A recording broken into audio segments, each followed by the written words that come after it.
എല്ലാവർക്കും നമസ്കാരം. ഇന്ന് നമ്മൾ വന്നിരിക്കുന്നത് നല്ല പഞ്ഞി പോലുള്ള പാലപ്പവും അതുപോലെ തന്നെ നല്ല പൊടിയായിട്ടുള്ള തേങ്ങാ ചമ്മന്തിയുടെ റെസിപ്പി ആയിട്ടാണ്.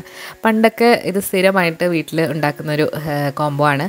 എൻ്റെ അമ്മച്ചി, അതായത് എൻ്റെ അച്ഛൻ്റെ അമ്മ ഉണ്ടാക്കി തരുന്നൊരു വളരെ നൊസ്റ്റാൾജിക് ആയിട്ടുള്ളൊരു റെസിപ്പിയാണ്. അപ്പം ആദ്യം തന്നെ നമുക്ക് നല്ല സോഫ്റ്റ് ആയിട്ടുള്ള പാലപ്പം എങ്ങനെയാണ് ഉണ്ടാക്കുന്നത് നോക്കാം. അതിന് വേണ്ടിയിട്ട് നമ്മൾ എടുത്തിരിക്കുന്നത് ഒരു 1.5 കപ്പ് പച്ചരിയാണ്. നമ്മളിവിടെ എടുത്തിരിക്കുന്നത് ഇഡ്ഡലി അരിയാണ്. ഇഡ്ഡലി അരിയോ ദോശ അരിയോ സാധാരണ പച്ചരിയോ നിങ്ങൾക്ക് എടുക്കാവുന്നതാണ്. നന്നായിട്ടൊന്ന് കഴുകി എടുത്തിട്ടുണ്ട്. ഇനി നമ്മൾ ഇതിൻ്റെ കൂടെ അരയ്ക്കുന്ന സാധനങ്ങളൊക്കെ ഇതിൻ്റെ കൂടെ തന്നെ ഇട്ടാണ് കുതിർത്ത് എടുക്കാൻ പോകുന്നത്. അപ്പോൾ അതിന് വേണ്ടിയിട്ട് 1/2 കപ്പ് തേങ്ങ ചിരകിയത് ചേർത്തു. അതോടൊപ്പം തന്നെ ഒരു 1/2 കപ്പ് വെളുത്ത അവലാണ്. അത് നന്നായിട്ടൊന്ന് കഴുകി എടുത്തിട്ടുണ്ട്. അതും കൂടി ഇതിലേക്ക് ചേർക്കാം. അവലിന് പകരം നിങ്ങൾക്ക് ചോറും എടുക്കാം. ചോറാണെങ്കിൽ 1/2 കപ്പ് എടുക്കാം. ഇതിലേക്കൊരു 2 കപ്പ് വെള്ളം കൂടെ ഒഴിച്ചിട്ട് 4 മണിക്കൂർ നേരം നമുക്കിതൊന്ന് കുതിർക്കാനായിട്ട് മാറ്റി വെക്കാം. നമ്മളിവിടെ തേങ്ങയും അവലും ഇതിന് കൂടെ തന്നെ ചേർക്കുമ്പോൾ ഒന്നുകൂടെ നല്ല സോഫ്റ്റായിട്ട് നമ്മുടെ അപ്പം കിട്ടും.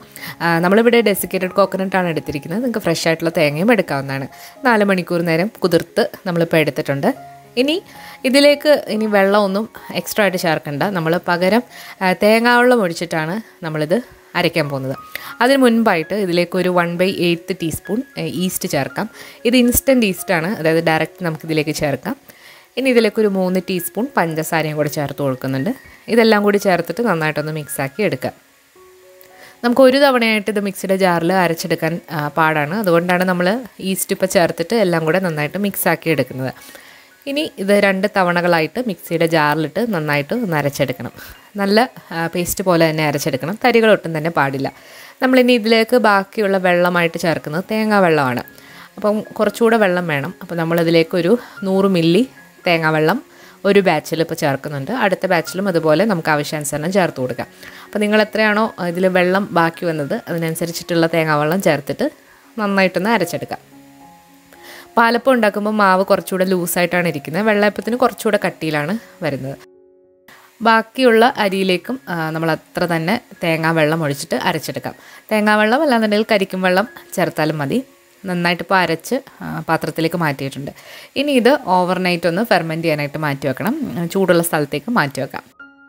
ഇപ്പോൾ രാവിലെ ആയിട്ടുണ്ട്. അപ്പത്തിൻ്റെ മാവ് നന്നായിട്ട് പൊങ്ങി വന്നിട്ടുണ്ട്.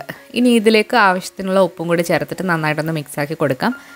അപ്പോൾ നമ്മൾ മിക്സാക്കി ഉടനെ തന്നെ അപ്പം ചുട്ടാലും മതി. പക്ഷേ നമ്മളിതൊരു 1/2 മണിക്കൂർ കൂടി ഒന്ന് റെസ്റ്റ് ചെയ്യാനായിട്ട് മാറ്റി വെക്കുകയാണെന്നുണ്ടെങ്കിൽ അപ്പം ഒന്നുകൂടെ നല്ല സോഫ്റ്റായിട്ട് കിട്ടും. നന്നായിട്ട് ഇളക്കി കൊടുക്കുക. ഇതിപ്പോൾ ആവശ്യത്തിന് ഉള്ള വെള്ളമൊക്കെ ഉണ്ട്. ഇനി നിങ്ങളുടെ മാവ് ഒരുപാട് കുറുകിയാണ് ഇരിക്കുന്നതെന്നുണ്ടെങ്കിൽ നിങ്ങൾക്ക് ഇതിലേക്ക് തേങ്ങാപ്പാലോ പാലോ ചേർത്തിട്ട് ഒന്ന് ലൂസാക്കി എടുക്കാവുന്നതാണ്. നമ്മൾ 1/2 മണിക്കൂർ ഇത് ഒന്നുകൂടെ ഒന്ന് ഫെർമെൻറ്റ് ചെയ്യാനായിട്ട് മാറ്റി വെച്ചു. അപ്പോഴത്തേക്ക് ഒന്നുകൂടെ നന്നായിട്ട് ഇത് പൊങ്ങി വന്നിട്ടുണ്ട്. ഇനി ഇത് അപ്പമാക്കി എടുക്കാം. ഇത് വളരെ സിമ്പിളായിട്ട് ചെയ്യുന്നൊരു പാലപ്പത്തിൻ്റെ റെസിപ്പിയാണ്. കപ്പിയൊക്കെ കാച്ചി ഉണ്ടാക്കാം. അതിൻ്റെ റെസിപ്പി നമ്മൾ വഴി അപ്ലോഡ് ചെയ്യുന്നതാണ്. ഇനി ഒരു പാലപ്പ ചട്ടി നമ്മൾ വെച്ചിട്ടുണ്ട്. നന്നായിട്ട് ചൂടായി വന്നു കഴിഞ്ഞാൽ ഓരോ തവി മാവ് ഒഴിച്ചതിന് ശേഷം ചുറ്റിച്ചെടുക്കാം. നന്നായിട്ട് ഹോളുകളൊക്കെ വന്നു കഴിഞ്ഞാൽ അടച്ചു വെച്ചിട്ട് ചെറുതീയിലിട്ട് കുക്ക് ചെയ്തെടുക്കാം. അപ്പം പാലപ്പം വെക്കാനുള്ള ഈ ചട്ടി നമ്മൾ സ്പെഷ്യൽ ആയിട്ടുള്ള ഒരു അടുപ്പിലാണ് വെച്ചിരിക്കുന്നത്. ഇൻഡക്ഷൻ ബേസിൽ ഈ ചട്ടി വർക്കാവില്ല. അപ്പോൾ അടുപ്പ് ഏതാണെന്നുള്ളത് ഞാൻ ലിങ്കിൽ ഡിസ്ക്രിപ്ഷൻ ബോക്സിൽ കൊടുക്കുന്നതാണ്. അപ്പോൾ നോക്കാം. പാലപ്പം റെഡി ആയി കഴിഞ്ഞാൽ നമുക്ക് ചമ്മന്തി അരയ്ക്കാം. ചമ്മന്തിക്ക് വേണ്ടിയിട്ട് തേങ്ങ ഒരു പാത്രത്തിലേക്ക് എടുക്കുകയാണ്. നമ്മളിവിടെ ഡെസിക്കേറ്റഡ് കോക്കനട്ടാണ് എടുക്കുന്നത്.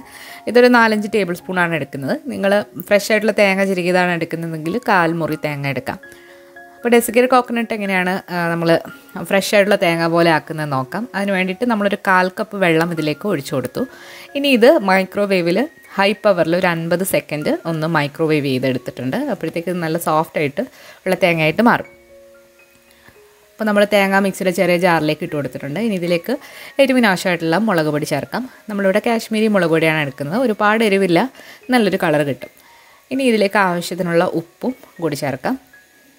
ഈ ചമ്മന്തിയുടെ ഒരു പ്രത്യേക ടേസ്റ്റ് കൊടുക്കുന്നത് ചെറിയ ഉള്ളിയാണ്. ചെറിയ ഉള്ളി കുറച്ചധികം ഇതിലേക്ക് നമ്മൾ ചേർക്കണം. ഒരു 5-6 എണ്ണം എടുത്തിട്ടുണ്ട്.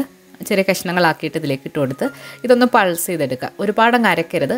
മിക്സിയുടെ ഇടത്തെ ഭാഗത്തേക്ക് 2 പ്രാവശ്യം ഒന്ന് പൾസ് ചെയ്ത് എടുക്കുക.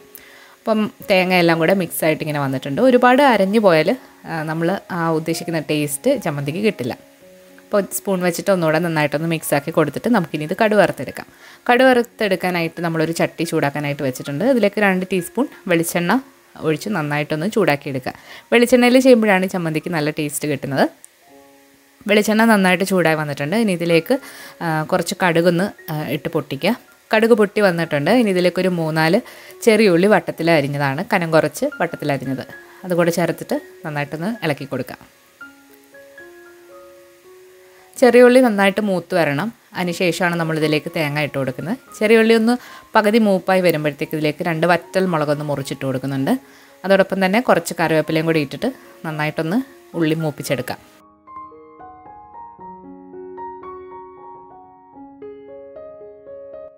ഈ ചമ്മന്തിയിൽ നിങ്ങൾക്ക് വേണമെന്നുണ്ടെങ്കിൽ ഒരു ചെറിയ കഷ്ണം ഇഞ്ചിയും കൂടി ചതയ്ക്കാം. ഇഞ്ചിയുടെ ടേസ്റ്റ് ഇഷ്ടമുള്ളവർക്ക് അത് നിങ്ങളുടെ ഇഷ്ടമാണ്. ഉള്ളിയൊക്കെ നന്നായിട്ട് മൂത്ത് വന്നിട്ടുണ്ട്. നമ്മളിനി ചതച്ച് വെച്ചിരിക്കുന്ന തേങ്ങ ഇതിലേക്ക് ചേർത്തിട്ട് നന്നായിട്ടൊന്ന് ഇളക്കിയെടുക്കണം. കടുക് വറക്കാതെയും നിങ്ങൾക്ക് ഇത് കഴിക്കാവുന്നതാണ്. പക്ഷെ കടുക് വറക്കുമ്പം ഒന്നുകൂടെ ചമ്മന്തി ഡ്രൈ ആയിട്ട് കിട്ടും.